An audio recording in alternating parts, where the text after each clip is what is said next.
नमस्कार, तेजवाई न्यूज नेटवर्कमध्ये आपले सहर्ष स्वागत। बघूया आजच्या ठळक बातम्या।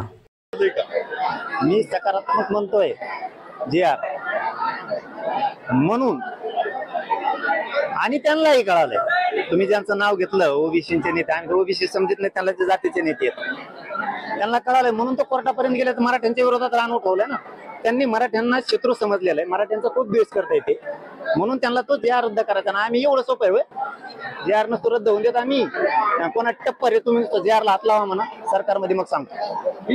जी जार काढला हैदराबाद गॅजेटच्या संदर्भात, त्यावेळी सातारा गॅजेटचा सुद्धा मुद्दा होता, त्याची प्रोसेस कुठपर्यंत आहे काय माहिती? आता विखे पाटील साहेब आले होते, मला वाटतं आता आणखीन त्यांची काल एक बैठक झाली ना, आज पण एक। आता मी इकडे आल्यामुळे मी माहिती घेतली नाही।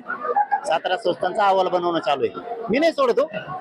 मराठ्यांनी टेन्शन घेत नाही, मराठा घेत नाही, मी एक बी मराठा आरक्षण वाचून ठेवत नाही। फक्त माझं म्हणणं आहे, हैदराबाद गॅजेटियरचा तुम्ही जी आर काढलाय तर त्या प्रमाणात आता प्रमाणपत्र वितरित करा, एवढंच माझं म्हणणं आहे। तुम्ही नाही केलं तर तुम्हाला नाविलाज मग आमचा, तुम्हाला रोषाला बळी पडावंच लागणार। बीडमध्ये विरोधात मोर्चा निघतोय आणि धनंजय मुंडे म्हणतात की 2% भाषा करणाऱ्याला टक्क्यात ठेवणार नाही। ती जागा फक्त इथं नव्हती पाहिजे, इथं नव्हतं पाहिजे, पवित्र ठिकाणी बाहेर पाहिजे होतं, मग त्या प्रश्नाचं उत्तर दिलं असतं। आता स्थानिक स्वराज्य संस्थांचं आरक्षण जाहीर झालं। खरं तर आता इथून पुढे अनेक वादाचे प्रसंग येतील की ओबीसी प्रमाणपत्राच्या ज्या राखीव जागा आहे, तर जे तुम्ही प्रमाणपत्र निघाले ते निवडणुकीच्या राजकारणात उभा राहणार का, आणि त्यांना तुमचा पाठिंबा असणार का? माझं म्हणण्याचा उद्देश एक समजून घ्या, त्यांना काय वेळ लागलं राजकारण एवढं, राजकीय आरक्षण हे जे ओबीसी काय वेळ लागलं?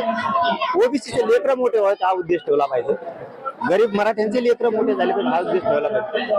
राजकीय आरक्षण हे नुसतं एकच वाजवत बसायचं आणि त्यासाठी करोडो मराठ्यांचं करोडो ओबीसींचं नाराजी एकमेकावर ओढून घ्यायची एका साध्या गोष्टीसाठी। म्हणजे तुम्हाला राजकारण प्रिय आहे, गोरगरीब मराठ्यांचे लोक प्रिय नाहीये, त्यांचे लेकरं मोठे होऊ नयेत। यांच्यात काय बरं का, हे राजकीय द्वेषापोटी आणि यांच्या राजकीय अस्तित्वासाठी फक्त ओबीसी म्हणतात। यांनी काही ठेवलं नाही, यांनी काय टेन्शन घेऊ नका। मराठवाड्यातल्या मराठ्यांना कुणबी प्रमाणपत्र मिळणार, जे आर कोणी रद्द करू शकत नाही आणि तुमच्या टप्पर नाही यांच्यात, आणि तुम्ही करून दाखवा म्हणा जे आर रद्द, मग सांगतो। मराठवाड्यातल्या मराठ्यांना फडणवीस साहेब आणखीन संधी गेलेली नाहीये, गोरगरीब मराठ्यांची बेमानी होऊ नये तुमच्याकडून ही आमची इच्छा आहे। प्रमाणपत्र लवकर वितरित करा जे आर प्रमाण। धन्यवाद। मुंबईला आंदोलन झाल्यापासून आतापर्यंत सरकारशी काही तुझं पूर्ण झालंय का? हो, तेच अंतरवालीला आले होते, त्यांनी सांगितलं, विखे पाटील साहेब सरकारच्या वतीनं आले होते, त्यांनी सांगितलं की जे आर प्रमाण होणार, फक्त शेतकरी थोडा संकटाची वेळ द्या म्हणून दिला होता। आमचं म्हणणं आहे दिवाळीपर्यंत प्रमाणपत्र वितरित करा, कारण आमच्या गरिबांच्या लेकरांचं आयुष्य उद्ध्वस्त होता कामा नाही, कारण भारताजवळ आल्या नसता। तुम्हाला जर आणखीन 10-15 दिवस वेळ लागत असला दिवाळीच्या नंतरही शेतकरी अडचणीचे म्हणून, तर तो मराठवाड्यातल्या सगळ्यांचे कुणबी प्रमाणपत्र वितरित झाल्याशिवाय कुठलीही भरती घेऊ नये। तुम्ही आणखी वेळ देणार सरकारला? नाही, त्यांना 10-15 दिवस म्हणजे काय, बघा शेतकरी सुद्धा तेवढाच मोलाचा आहे आपल्यासाठी, खूप अडचणीत येऊ, डोळ्यात पाणी येते शेतात गेलंय। मग त्यांना जर वाटत असेल आम्हाला शेतकऱ्यासाठी पंचनाम्यासाठी अधिकाऱ्यांना शेतात जावं लागतं, कारण गाव लेवलच्या समित्या, आणि मग त्यांनी आरक्षणाचं बघायचं का पंचनाम्याचं बघायचं, किती वेळ देणार तुम्ही? एक दिवस नाही म्हणतो आता जर, पण शेतकऱ्यांसाठी जर त्यांचं म्हणणं असेल, त्यावेळेस विखे पाटील साहेबांचं म्हणणं होतं पंचनाम्यासाठी याच्यासाठी गावोगावी जायला लागते, गाव समित्यात, आणि पटतंय कारण आम्ही शेतकऱ्यांचे लेकर आहेत। आधी पंचनामे होऊ द्या, नंतर 15 दिवसांनी देते, दिवाळी झाल्यावर काय अडचण नाही, पण वितरित करा। तुम्हाला वाटत असेल आम्ही शांत भटलो, शांत याच्यासाठी भटलो, फडणवीस साहेबांवरती आम्ही विश्वास ठेवलाय।